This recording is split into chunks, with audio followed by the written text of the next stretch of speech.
So it is the only true seagoing iguana in the world, right? When Darwin was here, had a taste of it, they were experimenting with iguanas and yes, discovering. So they tied one iguana to a rock and they threw it there and they waited 5 minutes, 20 minutes, half an hour, and after an hour, they pulled out the iguana out of the water and the iguana was still alive. Normally they just do it for half an hour and they're completely herbivores. It is very late for this iguana to be out here in the water. It is already almost 4:30, so the iguana must recharge the battery just before it goes to sleep. And these marine iguanas, they will never dig a burrow like the land one we saw like 2 days ago. They really come into piles of 10, 20, 50, 100 iguanas, one on top of another, and they will use each other so they can sleep and they can protect themselves from the cold, the wind that comes with the evening.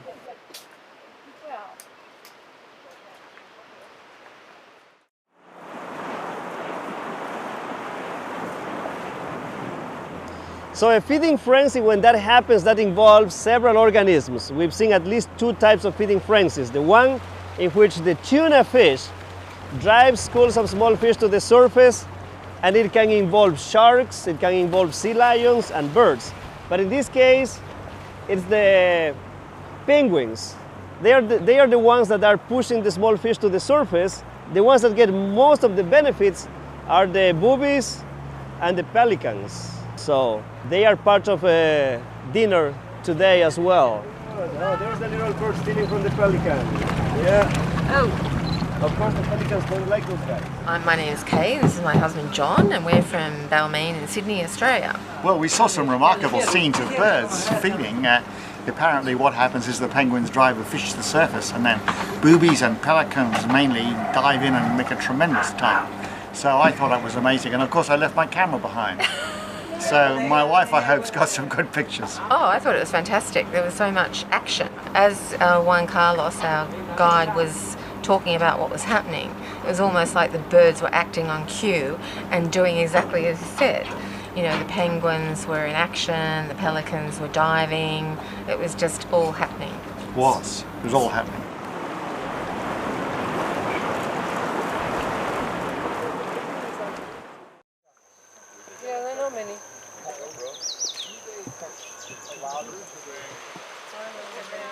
Pretty remarkable. We're in a migration route for giant tortoises, and we were able to see these animals that really were around at the time of dinosaurs. They're 200 to 300 million years old, haven't really evolved in at least shape that much since then. They move at a different pace. They have the look you'd expect in a tortoise of wisdom and age. And so it was amazing to be able to get up so close that tortoise would get its face right in your face and look at you. Just amazing to see nature like this in a very natural setting where human beings don't frighten these animals. That's a special thing. I wish it was like that everywhere. But this is a very special place and been a special trip.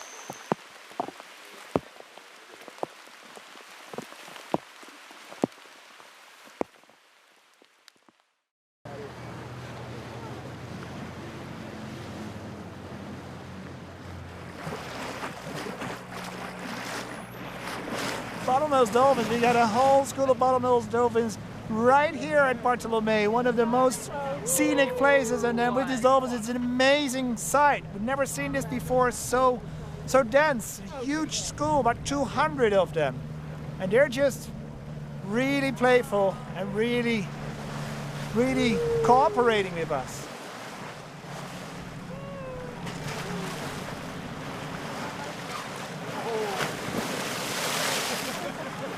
Look at that.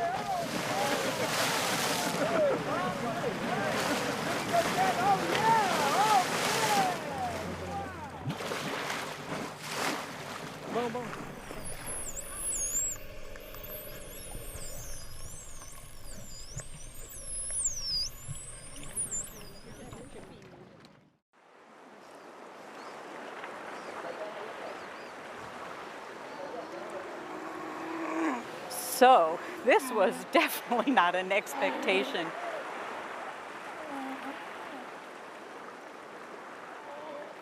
So we just witnessed, coming on shore, a sea lion in labor. I was a nurse and spent my career working in pediatrics, and brings back everything I've seen in the delivery room with humans. Their baby and mommy are getting to know each other, their sounds, their scents, how they're going to recognize each other, and she's already caring for him. She cleaned the baby, got rid of the amniotic sac and cleaned the baby, and then put the baby in the shade so that the baby would be protected. So natural maternal instincts are right there, and she's just taking care of this baby, and they're just getting to know each other.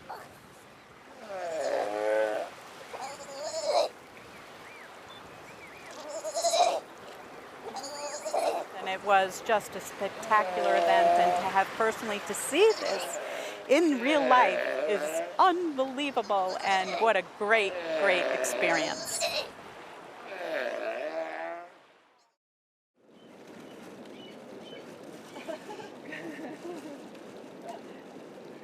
For me, the highlight of this afternoon was to see the pre-mating dance of this couple of salilifid crabs. We got to see their ritual dance. The way that they come together was very unique. The crab sort of flips and then they mount each other, almost looking like one weird big crab for a moment. To be honest, I was not expecting they are gonna mate right in front of us.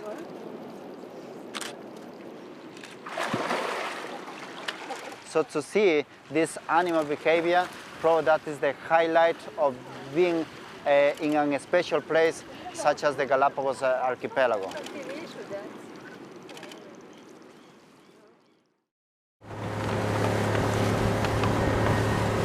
Oh, there he is! Right there! We are in Isabela Island in Punta Vicente Roque, and we have found orcas. They are feeding in something, so it's this great display of birds coming and feeding with their remains. They are just swimming in around our zodiac. It's just amazing.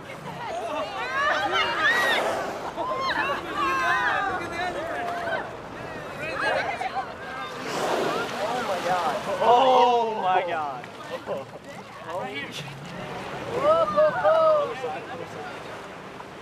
We just saw an orca that was amazing, playing right like 8 feet away from us, up and down, playing with the sea lion. And I was very worried the sea lion was going to lose it, but happy ending to this incredible adventure. The sea lion went her way, and the orca went right under us, went his way, I think. It was incredible. I've never seen anything like it. Incredible.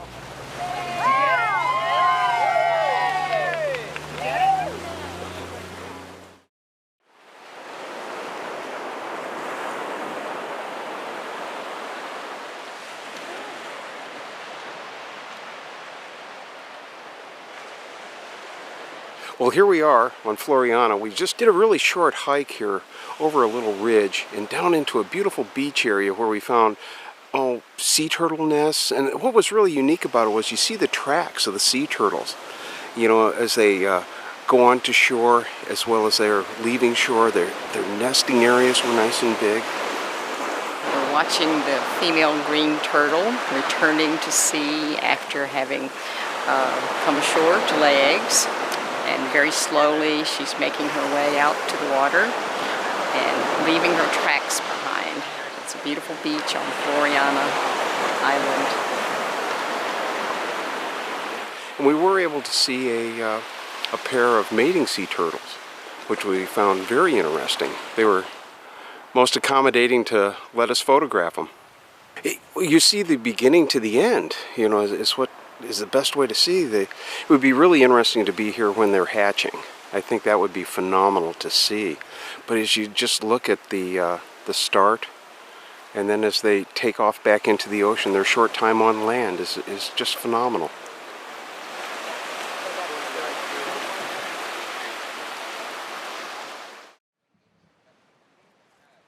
This is a land of the fittest. This is a land that only the most adaptable ones are going to be able to survive. Actually, they are struggling to survive. So it's not a very easy life.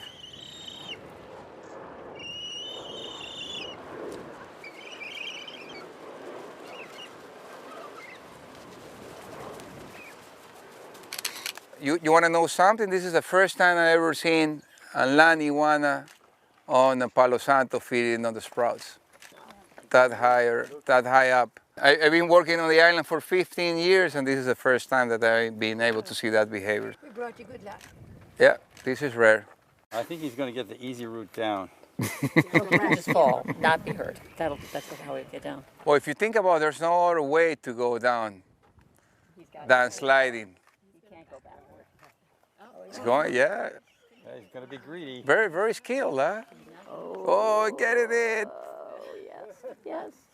Wow. He's got one foot that, like, Yeah. at least is. Oh. Let me go sit here a bit. No, that was really something.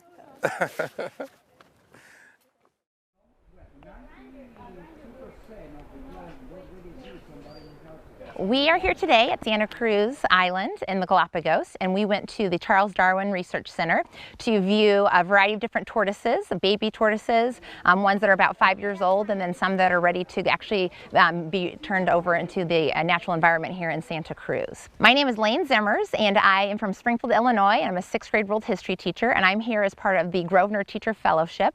The Grosvenor Teacher Fellowship is a program that allows teachers from around the United States, Canada, and Mexico to have them come on these expeditions around the world so that we can bring this information, the experiences, the visuals that we see, the videos, and take them back to our classrooms.